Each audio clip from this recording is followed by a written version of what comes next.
Welcome to Truth and Justice with Vivian King, and I am your host, Vivian King. Thank you for tuning in tonight. Tonight, I think we have a very good topic to discuss, and when we introduce our speakers and we get into the story, please call in. I have in the studio with me today Dr. Michael Strong, and I also have attorney Tara Long, who's a very good friend of mine. Now, Michael Strong's story is very interesting tonight. He was charged with and convicted of murder back in 1985, and he was given a life sentence. He did 25 years of that life sentence before he was paroled. And back in 1985, the law was you were eligible for parole in 15 years. So he did 10 years longer, and he is on parole for the rest of his life. While incarcerated, he got his education. He has a PhD, and now he's Dr. Michael Strong. But we'll go straight to Dr. Strong and let him tell his story. So I'm going to call you Michael sometimes and Dr. Strong at other times. So please introduce yourself, and thank you so much for joining the show. Before we get into the murder aspect of the case, I'd like you just to kind of introduce yourself, like say where you're from, who your people are, and you know how you got to the spot that led to the murder conviction. My name is Dr. Michael Strong. I'm from Vallejo, California. My mom and dad, Melvin and Hattie Pearl Strong, my father's now deceased. I went into the military in 1981 after high school, and I was in the military and actually going to North Texas State at the time when I caught my case. My case was more or less something that transpired in my life just one night. I had never been in any trouble prior to that, and just basically in the wrong time, you know, at some place at the wrong time, the wrong place, and dealing with the wrong people. Let me stop you for a moment. How did you get from Vallejo, California to, you were in Denton at North Texas State? Yeah, I was in Denton, North Texas. I was going to school in Denton, and I was in the military in Killeen. At the same time? Yeah, they had a program up at North Texas State where I go up there 2 days a week because I was working on an engineering degree. Okay, while in the military? Right in the military, yes, ma'am. Okay. And how old were you when you went into the military? At that time, I was 18 when I went into the military, yes, ma'am. And how old were you when you got to Killeen? I was 20 when I got to Killeen. Okay. So tell me, did you have a roommate, or did you live in the barracks in Killeen? How did it work? I had one roommate. Okay. And who was your roommate? His name was John. Okay. So tell us what happened. Tell me what happened that led to you getting a murder conviction. Well, like I said, I was telling you earlier, I was mostly in Killeen a lot of times, but the majority of my time, I was up in Denton going to school because that's where that was my headquarters up there. And I was involved with my little girl's mother, but she was also involved with someone. And I kept a weapon in my nightstand, and that particular weapon that I had in my nightstand, her fiance or boyfriend, whatever you may call him at this particular time, he had took that particular weapon and he had committed a crime with it. Now let me stop you. So yes, you have a roommate named John. You have your girlfriend at the time, who was, can I say her name, Tina? Yes, I'll just use the first name. Tina, and Tina had a boyfriend. So yes, basically we have Tina with two boyfriends. Right, exactly. You and another guy named Victor Dillard. Victor Dillard, yes, ma'am. Okay, now how would they get into your apartment to get your weapon? Well, Tina was living in an apartment because we had a daughter together. Okay, so you and Tina lived there together? Yes, ma'am. Even though you had a separate roommate named John? Even though, I always had to keep a room at the military base, and then I had a dormitory when I was up there in Denton. Okay. Yes, ma'am. So where did you and Tina live together? Me and Tina lived in Killeen together. In the marital barracks? No, we had a place outside, okay, off the base. All right, so you were not married? No, ma'am. You lived with Tina and you had a baby? Yes, ma'am. And how old was Tina when you were 20? Tina was the same age. Tina was 18. Okay. I'll take that back, yes. Now, where was Tina from? Tina was from Detroit, Michigan. And how'd she get to Colleen? She got to Colleen with her ex-husband. Oh wow, she's been gotten around. Yeah, she's definitely been around. Okay, Yes, so ma'am. you get with Tina. She has a boyfriend, unbeknownst to you, Yes, ma'am. and y'all live together with this little baby that's Yes, ma'am. only 5 months old at the Yes, time. well, she was young. And then you, but you have a gun there, and you don't know, while you're working and going to school, you don't know she has a boyfriend. Yes, ma'am. And so somehow she lets the boyfriend in, and something happens. What happens? He was actually staying there at the house. I found out later he was staying there at the house while I was gone. Oh my God. Yes, ma'am. So it was like one of them paid and place type stories. Right, but you never knew that. No, but I never knew that, ma'am. So tell me the night that you got arrested, what happened? Because this is a crime also, viewers, that Dr. Strong did not commit. So he feels that he was wrongfully convicted, and we're telling the story from his point of view. So go ahead. Well, actually, Victor had told someone about the crime that he had committed. You skipping. Okay, You skipping. I'm Let's just sorry. talk about you. Okay, well, the night when they came to my house, they were looking for someone else, but they came to my house, and when they kicked in the door and didn't identify themselves, I actually thought I was getting robbed. And when they came and searched the house down and things they went through everything and they found that gun. And they said, well, we got what we want now. So I was taken down, questioned, and I told them, well, I didn't know anything about the crime. And they said, well, it was two people. So the saga just went on and on and on and on. I kept telling them, well, I don't know what you're talking about. So Victor did his little, as we say, his little doozy, and it all came back to me, and we were both convicted for the same crime. Now, when you talk about Victor, from the viewers that are tuning in, it sounds like you know Victor and everything. Tell us, I want you to try to, I know it's difficult to go back to 1985, Right. but try to explain, did you know Victor at that time? I had seen, yeah, well, actually, she had acted like Victor was her cousin. Oh my Because goodness. Victor was also from Detroit, Michigan. Okay. And that's something that I also pointed out, to the authorities. All right, so when they start questioning you about Victor, you tell them that that's your girlfriend's brother. Now, I told him that was my girlfriend's cousin. Cousin, okay. That's the role that she was playing, like he was her cousin. Now, did your girlfriend get involved? So the police bust into your house, they arrest you, they search the house, find the gun. Yes, ma'am. And they tell you later that that's the weapon. That's the weapon that was used in that a was robbery used in a that robbery killed someone. that killed someone. Yes, ma'am. Okay. So really, in Texas, that's a capital murder. That's capital murder. Yes, ma'am. Because it's a first-degree felony of robbery. Yes, ma'am. At gunpoint, and someone gets killed. Yes, ma'am. So so that's really a case that the death penalty could be Yes, sought. ma'am. Exactly.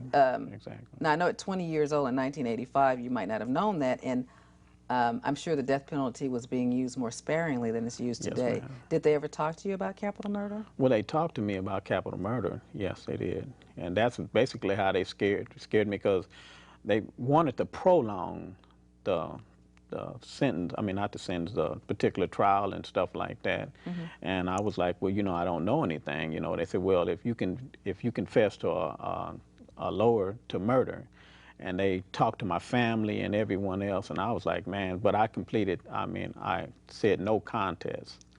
And at that time, I didn't know anything about it. They just said, you're not saying you did it, and you're not saying you didn't do it. So you pled no contest? I pled, yes, ma'am. Did you have a trial? No, So I you didn't pled have no a trial. contest to a judge? Yeah, to a judge. Oh, I never knew that. Okay, Yes, you pled no ma'am. contest to a judge. We have a caller. Do you mind stopping for a moment? I don't mind. Caller, you're on. I think we're having some technical difficulties. There's no lights lighting up.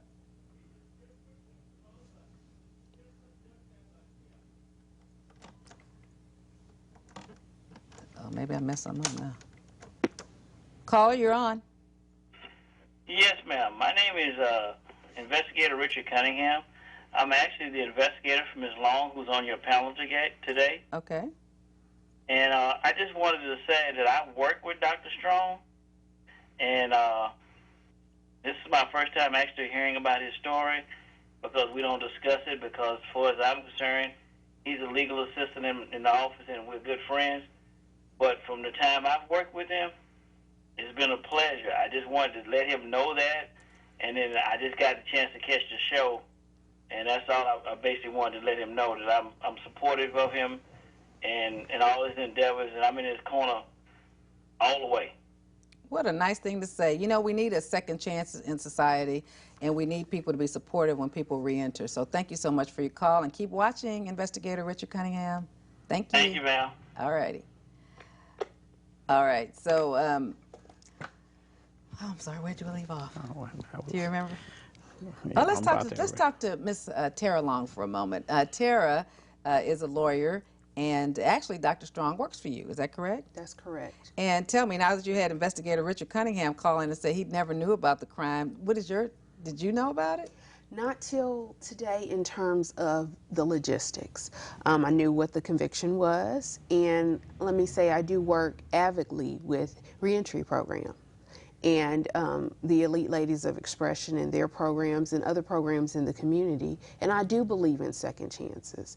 So when Dr. Strong's degree was brought to me, his counseling abilities, especially for people who had been where he had been or were having issues with the legal system, I thought it was a wonderful opportunity, an opportunity to have him work in the office and speak with people and counsel.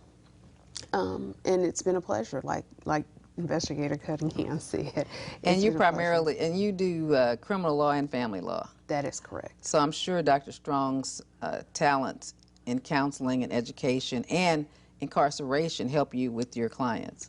I believe it does. All right. Well, Dr. Strong, let's talk about it some more. So you said that you pled no contest because you were 20 years old. Now, did you hire a lawyer? Where did you get a lawyer I had a lawyer. At the time, his name was Larry Sewer. He was from Houston, but he had he also had an office in Austin, Larry Sewer. And how'd you find him? Well, actually, my dad found him through our family attorney up in California. So the lawyer came and told you to plead no contest. Did he investigate the case? You could say he investigated, but now that I know what I know he didn't do his job the way he's So supposed to. did he talk to the witnesses? He did talk to Victor. Yes, ma'am. He did talk to Victor. And what did Victor tell him? Well, Victor just basically told him, he didn't want to make me look bad, but he had to say what he had to say, and at the time, Mr. Seward told me, he said, well, I feel Victor is holding something back. There's something more to the story than that. I said, well, there's a whole lot more to the story. I said, that I don't even know. So why didn't Tina get involved and find out what really happened? Well, to be honest, they scared Tina, say they would take her kids, the kid, because she had another kid, take her kids. And, it didn't take much at that time with the tactics that they used, to tell her that thing that they were going to do. Yeah. Right, and you said she was only 18. Yes, ma'am. So they told her they'd take her kids. What happened to your 5-month-old daughter then? My 5-month-old daughter, we ended up taking her up to California. I made arrangements for her to go up to California because I know Tina probably wasn't going to be able to take care of her without me. And my mother's raised her. She is now 28 years old today. And okay. She has twins. Okay. All right. So let's talk about the legal system. So you pled no contest. Did you have any kind of punishment hearing where your parents came down and testified to your character? No, I didn't want, my dad came down, but I didn't really, my mother, this was so hard on her because I'm the only one in my family ever been in trouble, and this is a situation, just one day I'm doing good and then the next day, I'm fighting for my life, and this was just kind of like all new to us, so I just basically, my dad made the trips, my brother made a trip. I have an uncle up in California, he's off into the legal field, Ralph Cato, and he came down, but basically I just tried to just keep it neutral, with less people involved, because I know emotions would fly, and we really didn't need that. So when you pled no contest, did they have a punishment hearing the next day, or when did you get the life sentence? I got the life sentence, I guess we'll say about a couple weeks, because to be honest, I only went to court about 4 times on this. So that'll tell you logistics, they were very short. Much. I went to court 4 times. And wow. I think I may be stretching. It might have been 3. Wow. Yes, ma'am. Wow. Okay, you went to court 4 times, pled guilty, and went before a judge. Yes, ma'am. Now, did the family of the dead person come and testify at this hearing? It was, I think I may have seen 5 people in that court. It was real hush-hush. But did anybody testify? No, because I did it before the judge. No, okay, so you can do the guilt-innocence part where you pled no contest. Right. But then in Texas, trials are bifurcated, so that means it's 2 parts. Right. So that's the first part. You didn't have to have a trial with 12 people. Exactly. But the second part is the punishment. So you can still have that just before a judge or a jury, so it's still a judge in the second part, but then there's punishment. So the state can put on witnesses where, like, they can put the the family members of the dead person.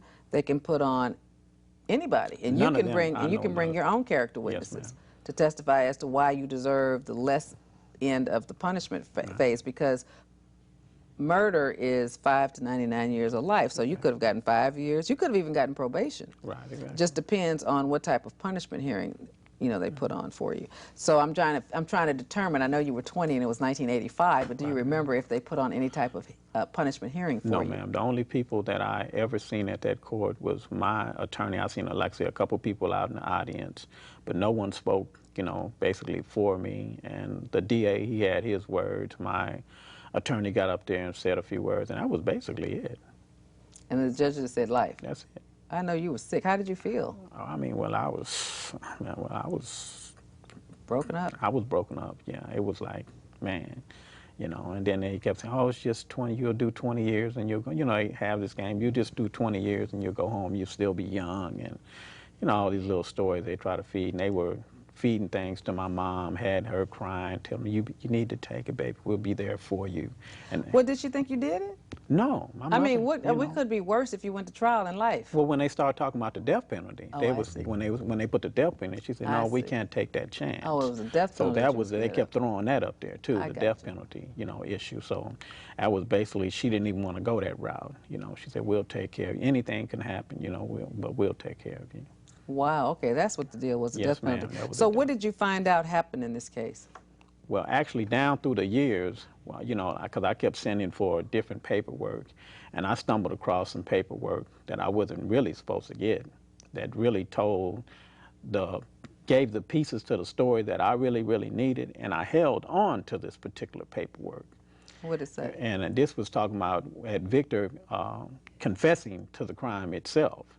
And when I got that particular paperwork, I held on to that because I was getting ready to try to go back into the court system, but my father was sick and my father ended up dying.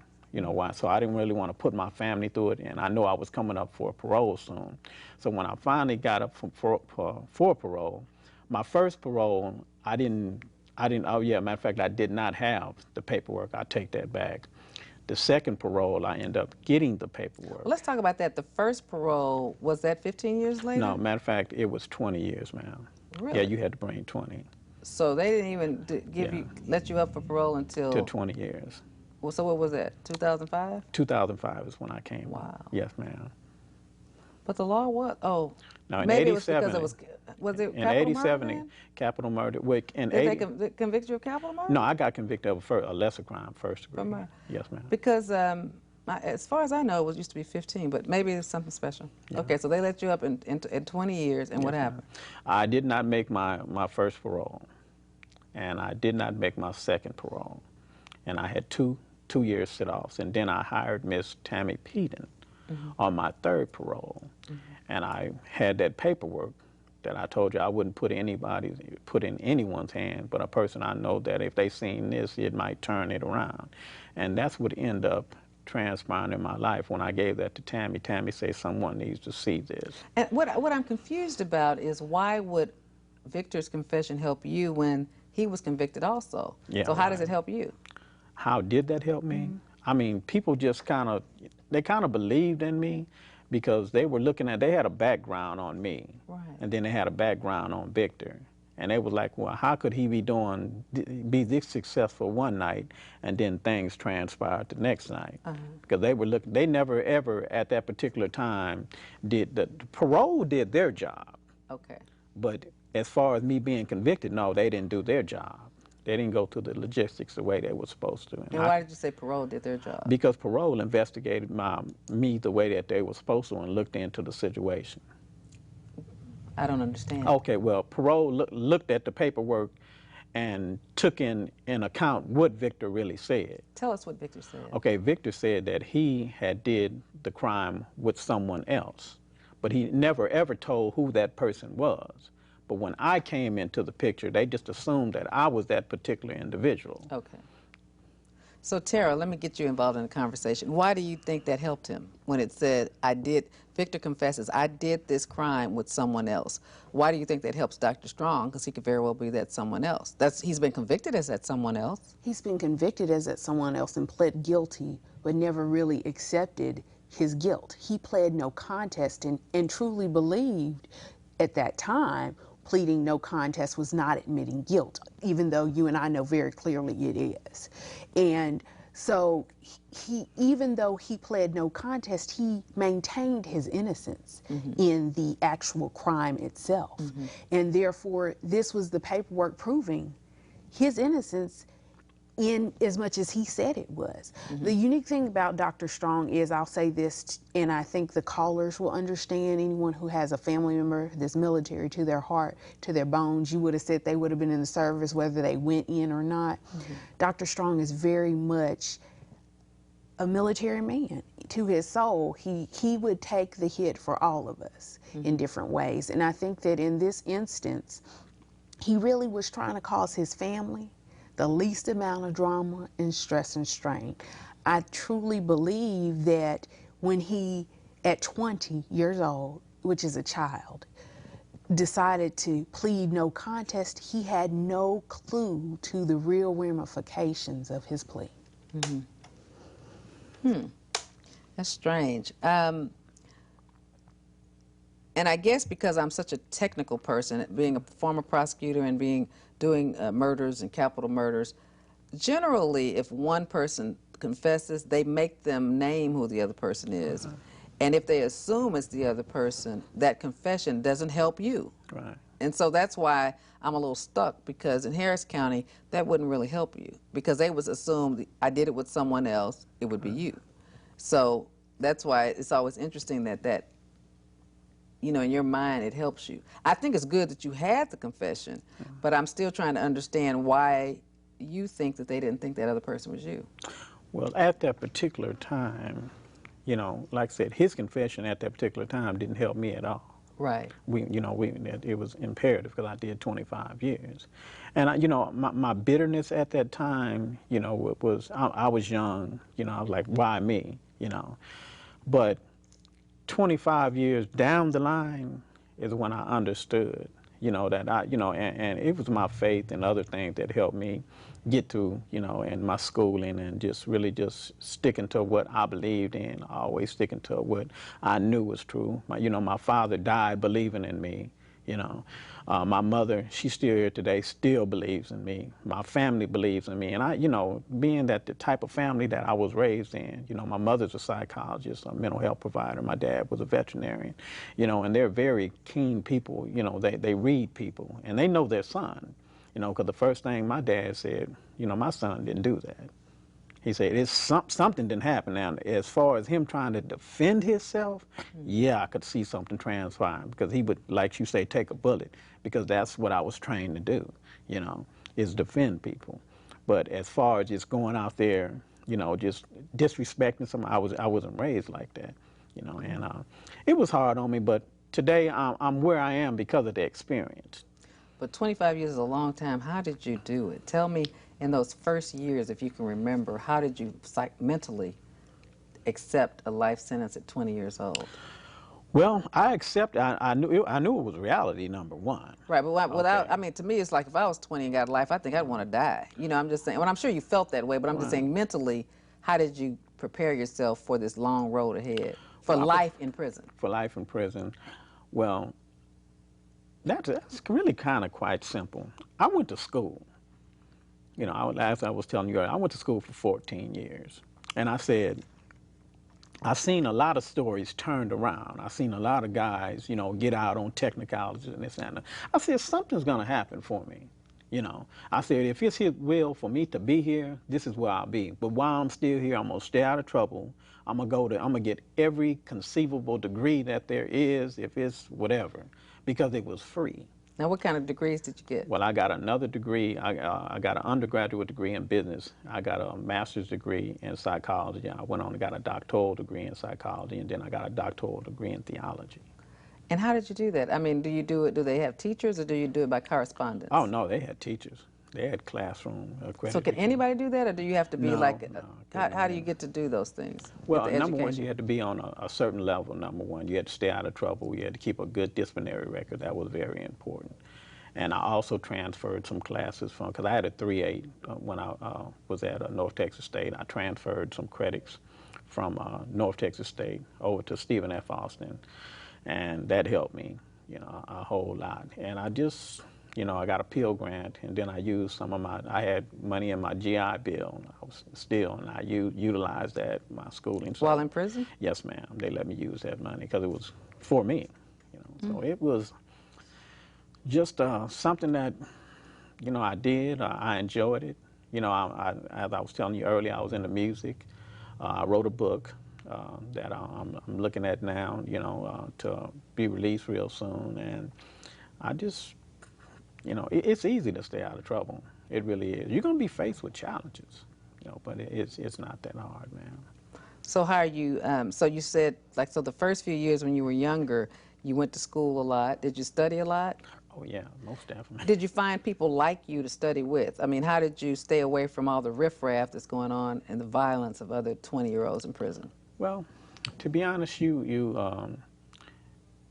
can find number one. So you can go in your cell, and even if you were in a dormitory, you can get away to yourself. People kind of respected your privacy in there, if you were that type of person. I mean, of course, yeah, I've had some challenges through my, my 25 years, but there wasn't any challenge that I wasn't able to overcome. And I think, well, not I think, I know that my military and my faith is what kept me and got me to where I am today, most definitely. Wow. So what about staying, so you stayed psychologically fit by studying. Yes, so ma'am. how did you stay physically fit? Physically fit, well, I lift weights, 5 days a week, ran 5 days a week. When you were in prison? Yes, ma'am. Wow. If I couldn't go out on the track, I'll do it in running place in my cell or running place. It's always some place you can run in place. And I helped a lot of kids. I teach martial arts, so I just kept myself fit. Helped a lot of young kids get themselves fit. Did you see a lot of violence in prison? Oh, most definitely, yeah. I've seen some violence. Like what? Well, I've seen guys get shanked right in front of me.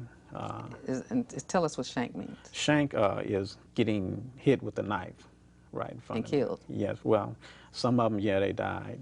Some, yes. Ma'am. Wow. And now why would someone do something like that? Well, there could be debts owed, mistaken identities. Most of it is gang violence. You being from a certain territory, and most peer pressure. Peer pressure. If you don't do this, we're going to do this to you. And, I've had, gang members come up, and approach me and say, you want to be down? And I'd be looking like, down. I say, man, basically I run by myself. And I just let that be it because I figure the experience that I went through, I wasn't going to let anyone navigate my life in there. And sooner or later, they seen how I really carried myself, and I was into the church and doing and I didn't hide behind the church. That's how I was raised. So they knew I was real with what I was doing. So they just left you alone, and you just, as they say, did what you do, and I got my time, and I did it. So Terry, you want to ask him some questions? Just from a lawyer standpoint, not from an employer standpoint. Can you understand these days when someone pleads and confesses to a crime they later might be genetically proven to not be guilty of? Do you understand that mindset that comes through? Oh, most definitely. There's, well, you look at it like, we deal with things every day. Say a guy's done some time, okay? Once you have done time, especially a lot of these guys have done time multiple times. If they come at you and they say, well, hey, you're looking at 2 to 10, and they said, we're going to offer you 2.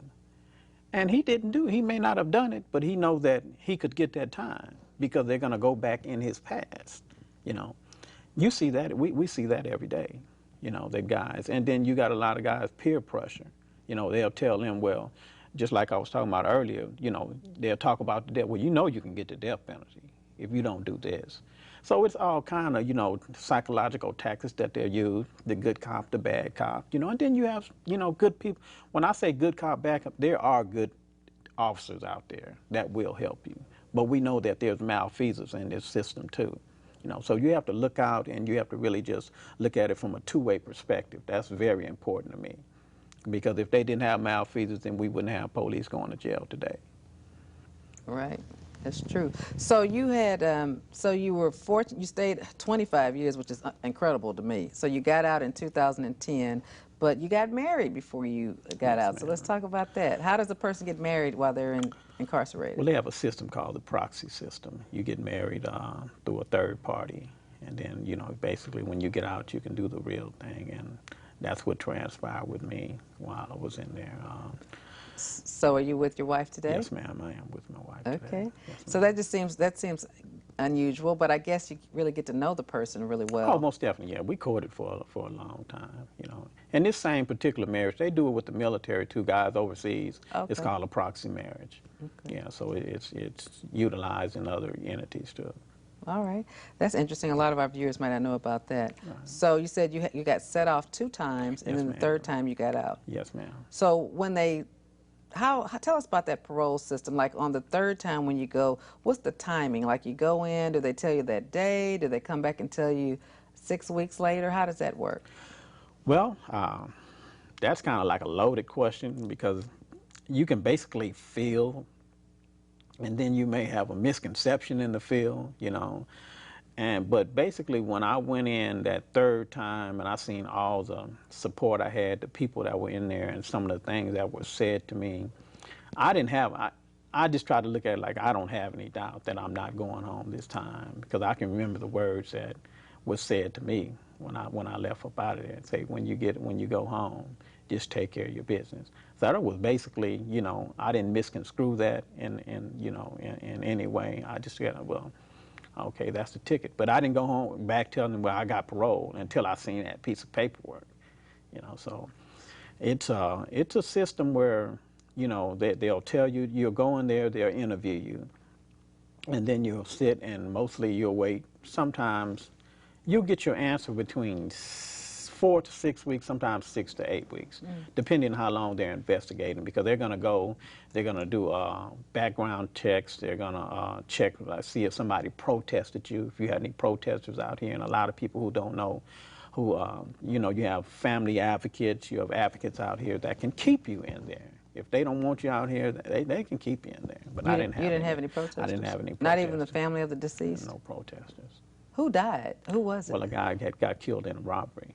Was he like a business owner? Was he like in a car? How did it happen? Well, to be honest, I didn't really, from what I read, I think Right. he was like a manager or something, you know, that's all I know. Did you read that it was at a store? Yes, ma'am, it was at a pizza restaurant. Wow. Yes, ma'am. Did you find out from the paperwork how old he was? I knew, but I don't remember, you know, Okay. how old he was. Okay, so when you go to parole, do they talk about the crime at all? Oh, most definitely, yeah. Okay. Yeah. What do they do? Do they read the police report, or what do they read? Well, I mean, you know, they come in different ways at you. You know, they might, if you're on your second or third one, you know, they might veer more over here. If you got in some trouble or didn't get in trouble, then they say, well, you've done well, you know, and basically, well, how do you feel about this? I mean, do you have any remorse? You know, what would you do? What would you say to the family if you could just stare them in the face and talk to them? So it's all kind of different, you know, avenues that that they'll come at you. Do they make you say that you're guilty when you're not? In some, I mean, it depends on the officer. I mean, did they make you do No, that? no, ma'am, no, because I stood for my innocence all the way to the end. But if you say you're innocent and you pled no contest, did that ever come up in your parole hearing? Well, basically, when I had talked to my first one and we had talked about that, at the particular time when they told me nola contendere, they said it's not saying that you are guilty and it's not saying that you are innocent. So they was just basically, well, Michael, we're giving you a way out, you know. How did you feel about that, learning later that that's basically pleading guilty? And well, at the time, I didn't know any better. So, I mean, as far as... Were you afraid of the death penalty and you were willing Almost to take definitely, life? because they were definitely coming at me with the death penalty. You know, if you take this, you know, because we don't want what they told me, we'll spend over $1 million on this case, something that we could just go on and just get over with in a few weeks or a few days. You know, and that's how they came at me. What do you say to that, Tara? We spent $1 million. What does that have to do with anything? Someone's innocence.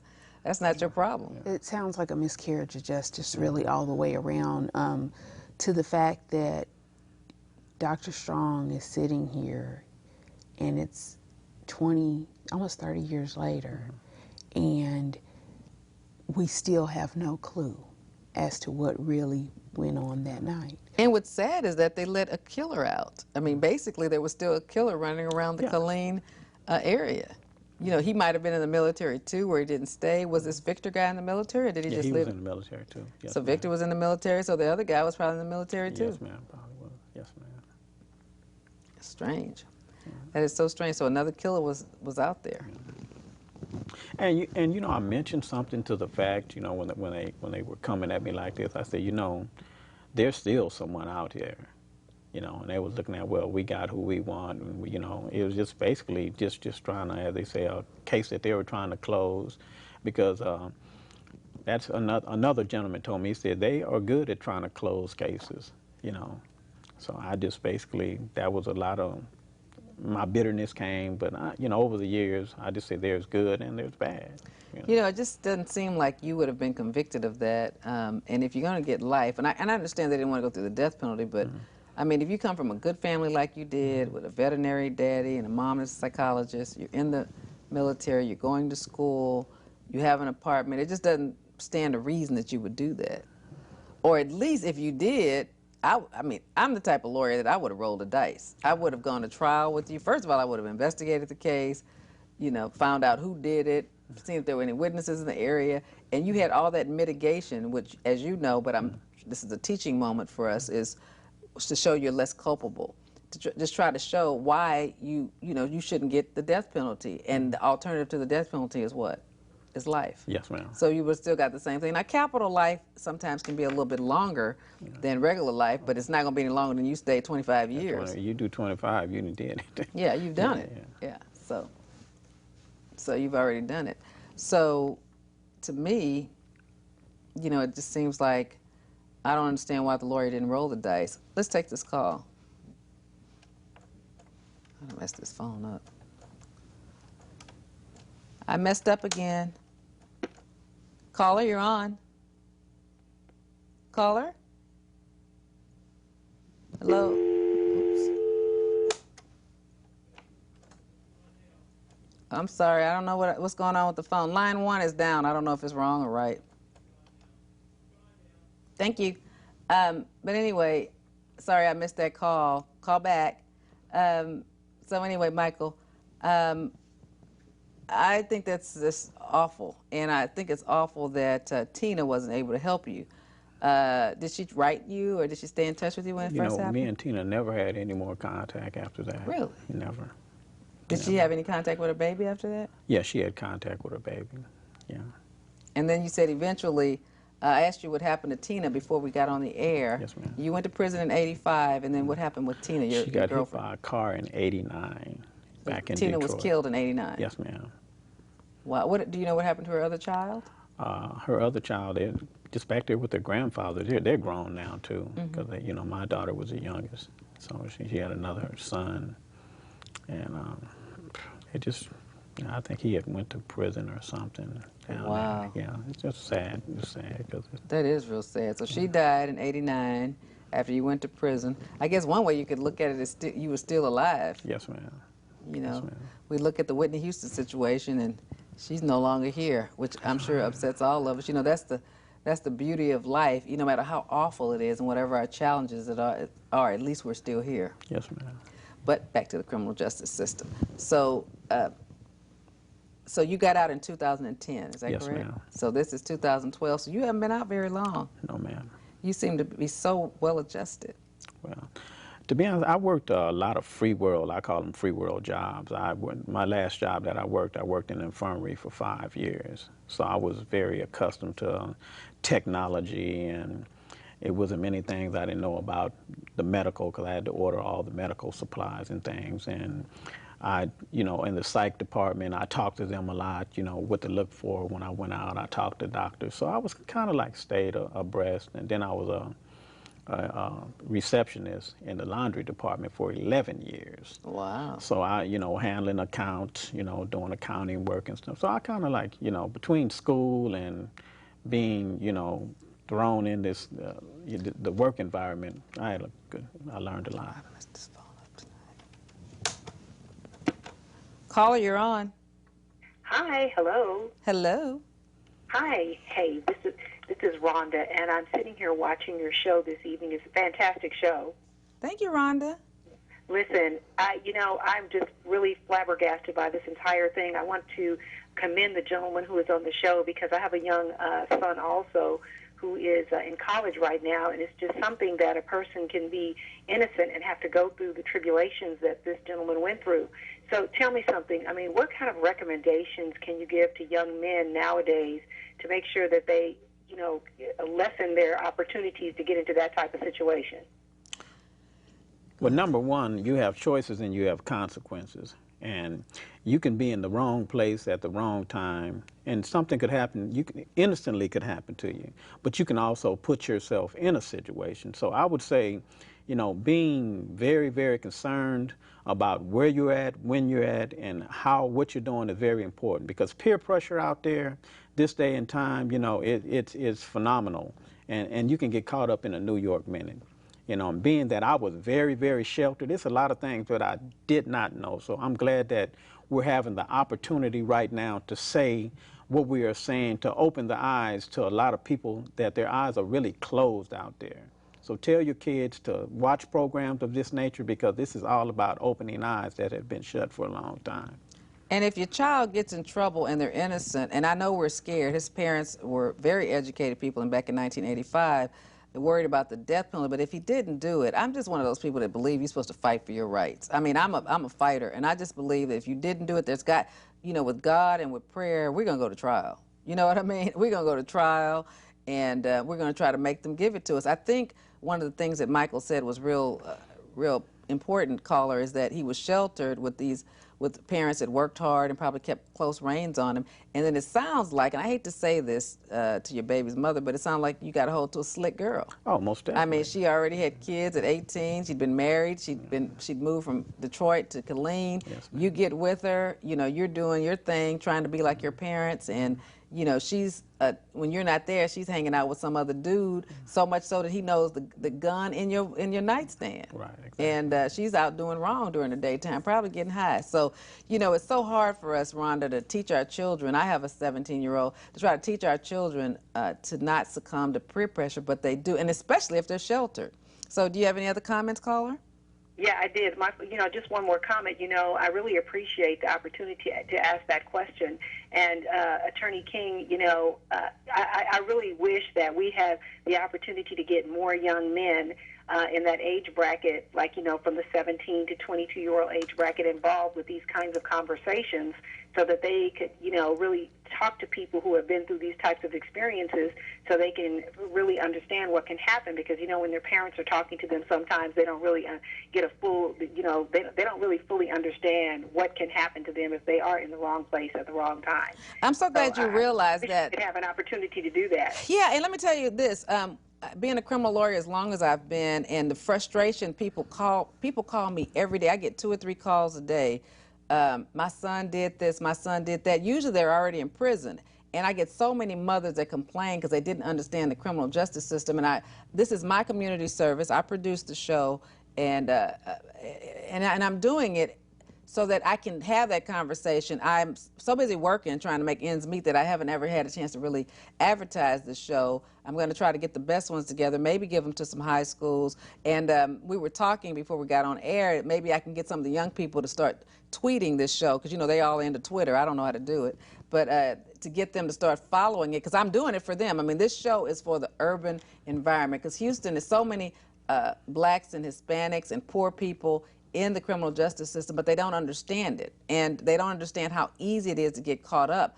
But there are people who are the Michaels that I have saved. I've had murder cases where people said they didn't do it, and they wanted to take a plea. And I'm like, no, if you didn't do it, we're going to fight this thing. And I've won. I mean, I've had other lawyers wanting to plead them to 40 years and do this. And if they say they didn't do it, Tara knows. Yes. I've gone to trial by the grace of God, and I've sacrificed my life, because I don't have a personal life, but for other people. But that's the path I've chosen, so I'm not complaining. But I'm saying that we have to create a system where we're all involved, and as minority people in particular, black people, we take from the system a lot, but we don't give to the system. And giving means going to jury duty, being fair and impartial, making sure the right thing happens, volunteering to serve, volunteering with kids groups. volunteering to mentor kids because we have a problem in our community and we don't accept that sometimes. We have a whole generation that's messed up. And your son, you're doing the right thing with your son, Rhonda, but something bad could happen to him that he's caught up with some bad boy, what some bad boy did, whose mother didn't work hard to put him in college. So we do have a problem, and thank you for joining the conversation. Okay, Rhonda? Okay, thank you. Thank you for the whole entire show. Thank you, sweetheart. So anyway, I'm glad, and it's so interesting that she said that because I did this for that age group. I mean, I want that age group, and I don't know how to reach them. But Rhonda, you're welcome to volunteer to tell me how I can reach that group so they can watch the show and we can try to figure out how to let them know from real life experiences. That was why I did the show, and I want real people on here. I can get all my lawyer friends to come every week and talk about it, but young people don't want to hear old people preaching to them. So to me, it's more interesting hearing it from somebody's perspective. Caller, you're on. Yes, how you doing, Vivian King? And Hey, how are you? I'm doing fine. I just want to commend the brother being standing strong and going through all that he's been through. And then if I ever get into trouble, I'm definitely give you a call. I'm following you on Facebook. That's how I learned about the show. Thank you for watching the show, and invite other people to watch the show. I'm really trying to get the young people. What's your age group? 47. Okay, you sound young, even though 47 is still young, but you sound like you're 27. But tell me how I can get some young people to watch it, because we need for young people. I heard Dr. Maya Angelou on radio this morning, and she said, our generation, I'm 53, we felt like, and we were raised, we had a responsibility to our community, to do good and to try to help our community prosper. But young people don't feel that way anymore. They feel like the system owes them something. And somehow we've got to instill to them that we need them. They're important. We need them to be productive and strong so that to carry on the legacy of our forefathers. I mean, we need them to be productive people. But they rather sell crack and they rather do other things instead of make a legitimate living and live in prison. I mean, who want to live in prison? Yeah, you're absolutely right. I guess what I do, I have a Twitter account, so I just I put it out there on Twitter. And I have people follow you on Twitter, and I'll put it out there for them to watch the show. And again, I want to commend the brother, for standing strong and getting his education. Can you believe that? Isn't that a fabulous? And he got a job. He got out in 2010. Who would ever have thought that? I've been around Dr. Strong, and I never knew his story. When I'm with my friend Tara Long and some other people that work in her office, but he got out. He got a job. And another thing people should know is just because you've been to prison and you can't get a job, if you're interested in things, there are programs that will help you, and it's lawyers that will hire you if you're smart and they don't think you're going to steal from them. I mean, people will give you a second chance. It just might not be a corporate job or something like that, but you can work with people.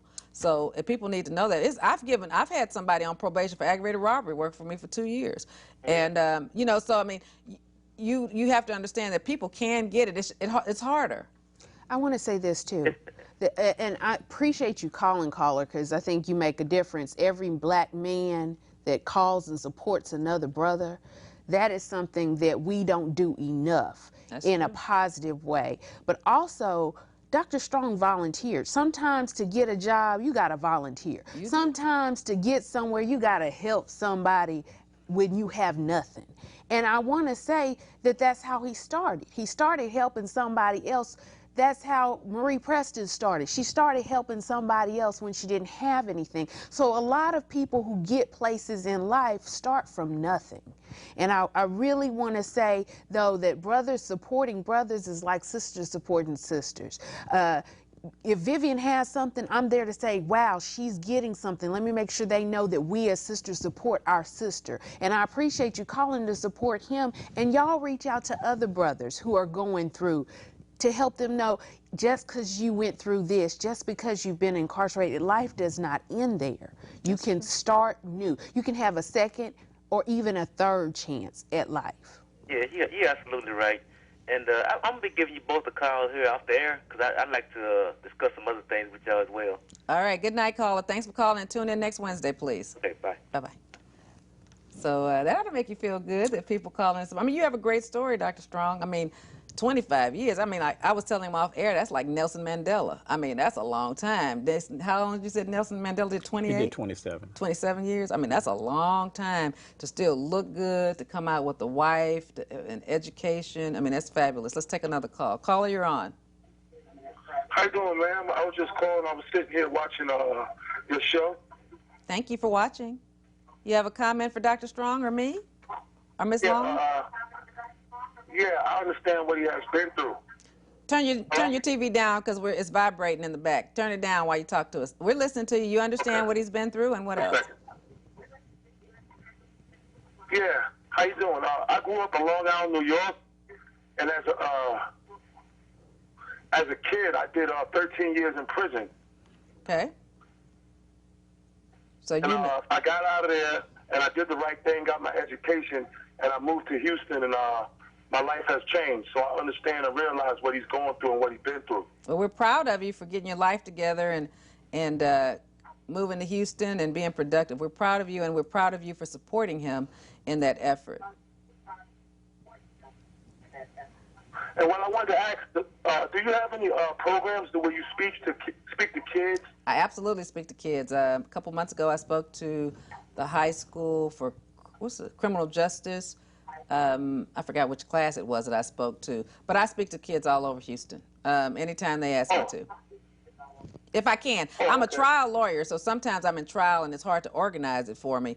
But I do, when people ask me to, I do speak at SHAPE and different things. And I'm speaking on Wednesday nights from 6:30 to 7:30 to try to educate you and educate young people about the criminal justice system. If there are other young people that you can get involved and to watch, because we want to try to educate people about. Harris County is a tough county, and it's much different from New York, I'm sure. So stay tuned, and thank you for watching. Do you ever need speakers? Do I have any speakers? Do you ever need speakers, like young speakers, to talk to the kids? I do. And you're welcome to be on the show. Just contact me after the show, okay? And you're welcome to come and tell your story. I'd love for it. I like that New York accent. Contact at the end. My phone number will run. And you can write it down or you can Google me. But contact me, and you're welcome to tell your story. Okay, is this the number right here that I need to call, or just will it be another number? It'll be another one. Just look at the end and you'll see it, or just Google me. Okay? Okay. We're going to wrap up. Thank you. All right. So do you want to say anything, Ms. Long? I just want to say to everybody that's watching, thank you for watching, but also to realize that you never know who's around you and how they've been affected by the system. And your best bet is to stay aware, stay informed by watching shows like this and watching the news and seeing what's going on in your county, but also by realizing the person next to you might be a person that's getting a second chance and that you can affect their lives. Caller, you're on. Yes, this is Keith Collins. I'd like to ask a couple of questions and make a comment, please. Yes, sir. Do I just hold on? No, yeah, go ahead. You're on. Just turn your sound down so we can hear you, and we're ready. Ask your comment. Ask your question. Okay. Well, is this Attorney King? It is. Okay, Attorney King, this is Keith Collins. And I'd like to know why Dr. Strong is on a probation for life. I don't understand that. He's on parole for life because they gave him life. So the judge gave him life, so he gonna be on parole for the rest of his life. For the rest of his life? I mean, that's a sentence within itself to me. Yes, sir. After 25 years, from 85 to 2010, he's on parole for the rest of his life. And if we get a chance, I'll let him tell you what parole is. What's your second question, caller? Also, I want to just comment him again on his overall attitude. I've got a friend that talks about attitude, and he's got a great attitude about the things that he's gone through and his outlook on life. And I really appreciate seeing this young brother doing well and spending 14 years to get his education, whereas we have folks now that can't get their education in 4 years. So my hat's off to him, and I'm very proud that you've taken the time to do that as well. So that's my comments for this evening. Oh, thank you so much for calling in, and please tune in next week. We have a really good show lined up next week. Thank you. I will do that. Thank you. Take care. Thank you. All right, we have 4 minutes, so let's start wrapping it up. Tell us a little bit, answer that first question. What did he ask you about the parole? Basically, he's talking about the parole. The parole system is like this. You do the remainder of your time. If it's life, you have letters, that's what you have life. Now, there are logistics involved in that particular segment of your parole. You can get a partial pardon if you applied for it. And that's you with know, the governor. That's with the governor. And do you think Governor Perry would really do that? I mean, Governor Perry had never done any pardons at all until he started running for president, and then he got all the flack all over the country because Texas is so hard on the capital murder and punishment. So he did pardon some people last year, and I'd never noticed that in his whole term, and we were shocked. And it was people from like 85 that maybe got a shoplifting, you know, it was a list. But do you really have you ever really heard of anyone being partially paroled? Not up under his pardoned? watch. No, I don't think. Not I mean, up under his watch. and he's thinking of running again. Oh, is that it? Yes, I mean, there's no term limit for governor. Well, basically, I'm gonna have to put a little time in. I think after about 5 years. I think you should do it, and I think you deserve it. But I'm just saying, do you, you know, and forgive me for being negative. Criminal lawyers, and I'm a board-certified criminal lawyer, so that's all I do 100% of the time, and I've mastered the game.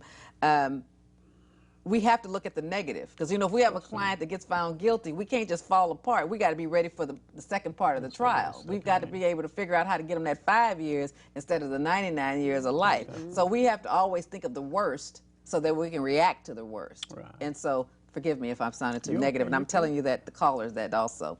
So, I think that's a good thing to know that you can apply to the governor for a partial pardon. And what would that mean to you? Well, it wouldn't just extend all your rights, you know, you may not be able to vote, but you would have the freedom to travel, you know, get your passport, things of that nature, you know. It depends on, you know, logistics of the particular pardon. So it's a tailored pardon.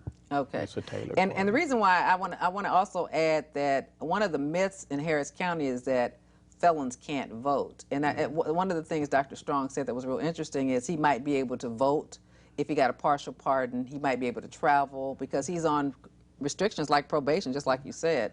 Felons, if you're off parole, you can vote. So that means if I get off parole today, I can register and vote tomorrow. Okay, so understand that. That is the law.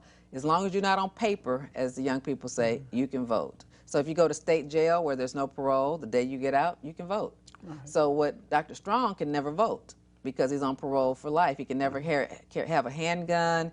He doesn't have all of the rights of a regular citizen. He belongs to parole. If someone says that he beat him up at home, you know, he has to be careful being married. Hopefully he has a God-fearing woman. Yes. Because if she says he beat him up, even if it's no case, she can get his parole revoked. He can go back to prison, and it happens all the time. We have 1 minute. Say your last comment so we can wrap it up. It's interesting to me that one of the most educated people I've met sitting at this table can't vote. An informed citizen can't vote. And I think that's a real problem, Vivian, with this new system of what is required for voting. I want to reiterate 30 seconds. That we need to be informed and not just about what's going on in our criminal justice system, but what's happening in our political arenas also. I certainly appreciate you guys being my guests. Dr. Strong, you did an excellent job. It sounds like you inspired people and you got support from the community. We think I want to commend you personally. I think you're one of the strongest men I've ever met to do 25 years. And I mean that sincerely. It's kind of tearing me up. But anyway, and thank you so much, Tara, for being here tonight. I appreciate it. I appreciate the opportunity that we've had to come into your home and try to educate you about the criminal justice system in Harris County and in Texas. And hopefully you'll tune in next week where we have another interesting guest talking to you from the inside of the system and not just lawyers preaching to you. Thank you for watching Truth and Justice with Vivian King, where we try to seek the truth. And we'll wrap it up for tonight. Thank you. So anyway.